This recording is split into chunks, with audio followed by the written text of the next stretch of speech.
So for the new BMW M4, it was important for us to focus on the most important elements. We emphasized the kidney and made it the main feature in the front. It is bigger and there is much more functions in the kidney. The air is not only going in on top, but also on the bottom. The whole kidney goes into the bonnet and gives it a very powerful look. Also, we have the typical trapezial M graphic down here, which creates the big air intake in the front. We know this theme from other M cars, but now it's even bigger. With the surface on the side, it helps to bring the airflow into the air curtain on the side and goes right onto the wheels.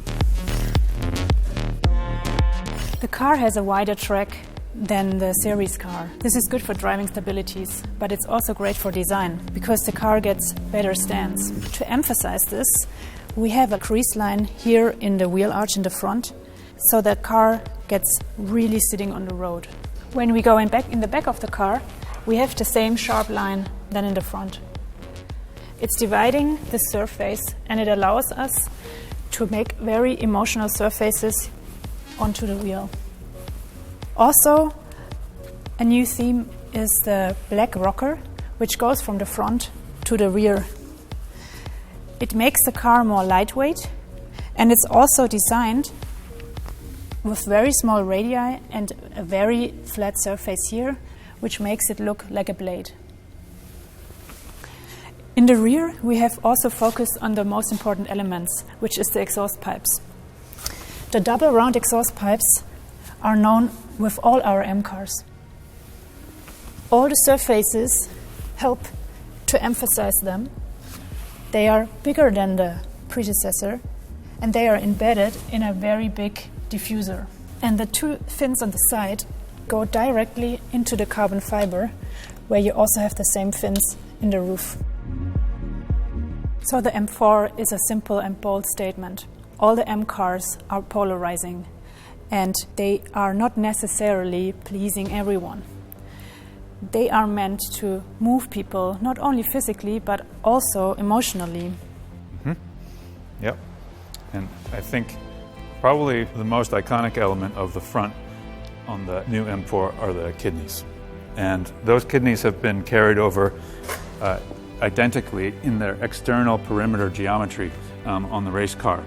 They've been opened up internally for the care and feeding of the racing engine, but ultimately it's still the same geometry on the perimeter, and it's also very, very similar at the front with the trapezoidal sort of lower mouth of the car. And I think together with those elements, the headlights also have this kind of very strong forward inclination, and that's also referencing the new M4, but carrying it slightly further and giving it a little bit even more determined expression. And for a race car, I think that's entirely appropriate given the purpose of it. Also at the front, we have a reference to the air curtain from the new M4, but in this sense, we've actually installed corner lights for improved visibility at super high speeds during endurance races. And this boomerang shape is actually the same as the shadow that's created on the new M4's front surface.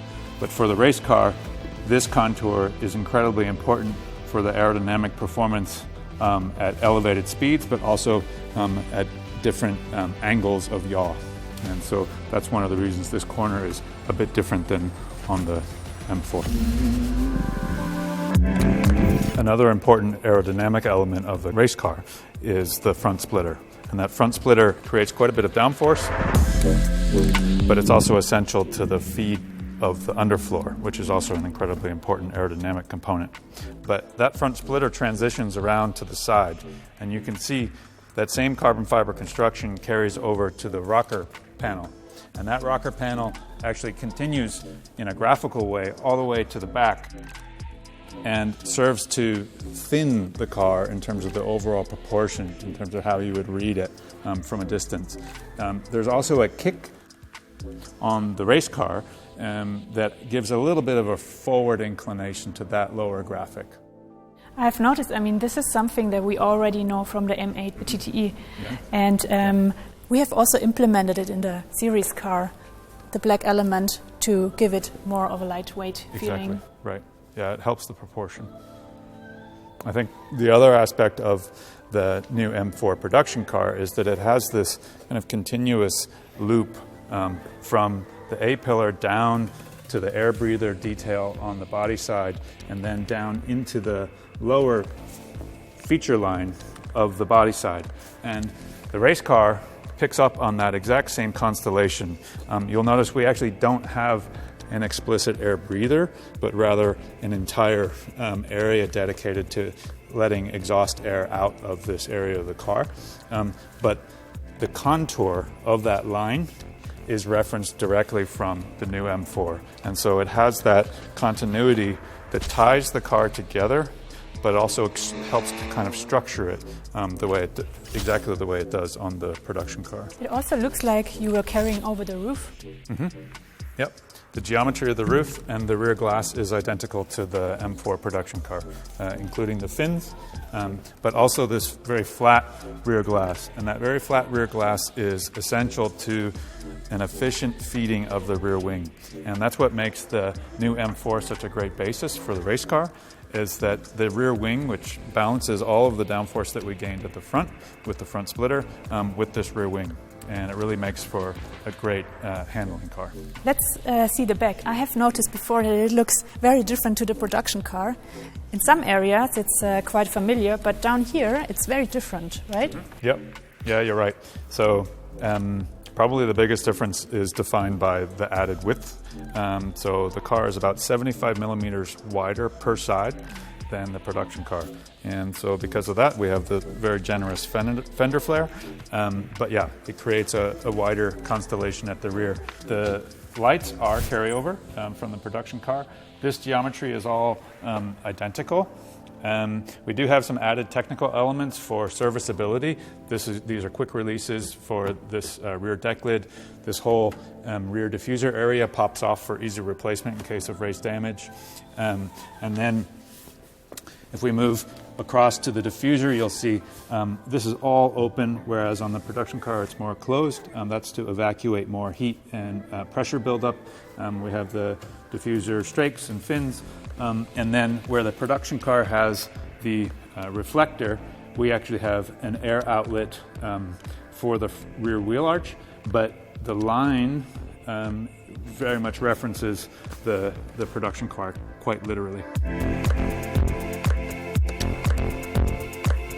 All right. I mean, this shows quite clearly how these two cars are developed from the road to the racetrack and from the racetrack to the road. Mm-hmm. Yeah, exactly. And I think it also demonstrates how great of a basis the M4 production car is to become a race car. It has such iconic elements, and it also has geometry that really lends itself to being a high-performance, efficient platform for a race car. And I think we could both be proud. Yeah, it's very exciting, and I think these both cars are so refreshing. Yeah, cool.